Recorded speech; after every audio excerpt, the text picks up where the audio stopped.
What a game week. Nearly every home side took an L except for Man City, Brentford and Sunderland, who all scored 3 goals, and Chelsea, who held on for a draw. This is Madness Monday, and trust me, you don't want to miss this breakdown. But before we get into the full breakdown, give us a like, subscribe to this channel. The goal is to hit 1K subscribers by the end of the year. It's only possible with you.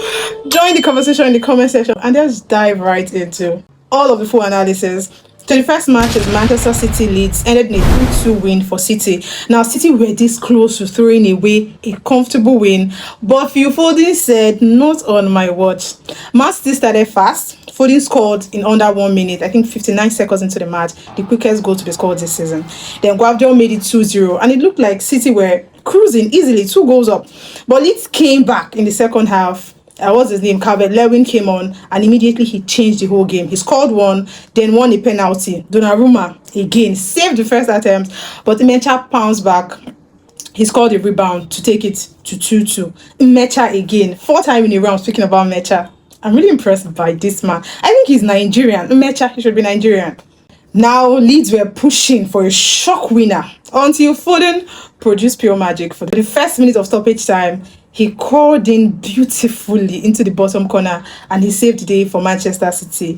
Now, City jumped back to second place while Leeds stayed in the bottom 3. A very dramatic game. The crazy thing was I predicted the way this match happened. I predicted it for Chelsea Arsenal's match when I was on radio, not knowing that it was going to be Man City Leeds. But quick question.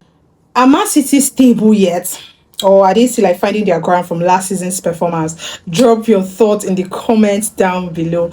And let's move on to the next one. The next match is Tottenham versus Fulham.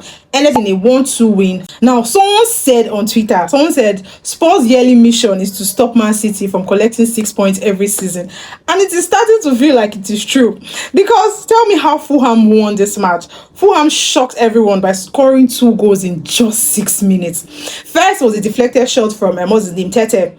Then there's this crazy, unbelievable long-range curler from Harry Wilson, with Vicario was just there standing, looking. He was lost. He couldn't keep it out. Spurs then tried to respond, and finally they got one back when Kudus scored a volley. They pushed hard, they kept on trying, but big chances from Begvel and Kolomwani. They kept on trying, but no equalizer came. Now, Spurs have 4 home defeats, while Fulham sits just 1 point behind them on the Premier League table. If you've gotten to this point, hit the subscribe button, like this video, and drop your thoughts in the comment section. Moving on is Crystal Palace versus Manchester United. United actually decided to show fight this weekend. Most of us said in the studio that they were going to lose to Palace. But this is how the game played out. So Palace went ahead. They took the lead through Mateta from a penalty spot. He had to take it twice because of VAR said that the first one he had like a double touch.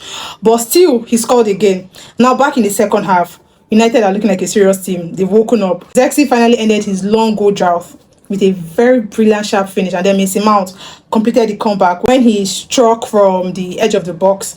Now United are both Palace on the table. They are sitting in 7th place and Palace dropped to 9th place as of when the match was played. I want to ask again, is Amorim really back to winning ways, or is just giving hope to Manchester United fans to get them locked in for another loss? Let me know your thoughts in the comments. And moving on to the next match is West Ham versus Liverpool. Okay, quick. I am laughing because, Liverpool needed a win badly after losing so many matches. And finally, they got one.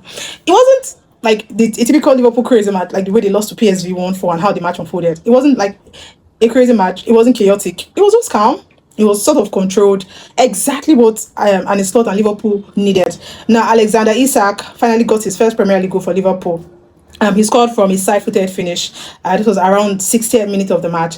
Then West Ham made things worse for them when Paquetá picked up 2 yellow cards in 54 seconds. Now, this brings me to the real question of the weekend. Did Paquetá do that on purpose? Because everybody is talking on the streets of social media. People are already whispering, this guy again. And I understand why people are whispering, why people are talking. Because with his past betting saga, everyone is like eyeing him. Like, bro, please don't get us started. Me, I'm not saying he sold the macho before people come for me. But you will come on now, with that history, FA might want to dust his file again and look at it, like double check if he didn't turn the match into a birthday. Because imagine if history repeats itself, if he keeps doing this thing, West Ham fans will just faint because he will keep selling matches. Just FA, check Paquetá. I don't trust that guy. Well, with West Ham down to 10 men, Liverpool sealed it when Gakpo smashed in from a close range to secure all 3 points for Liverpool. Cody Gakpo again.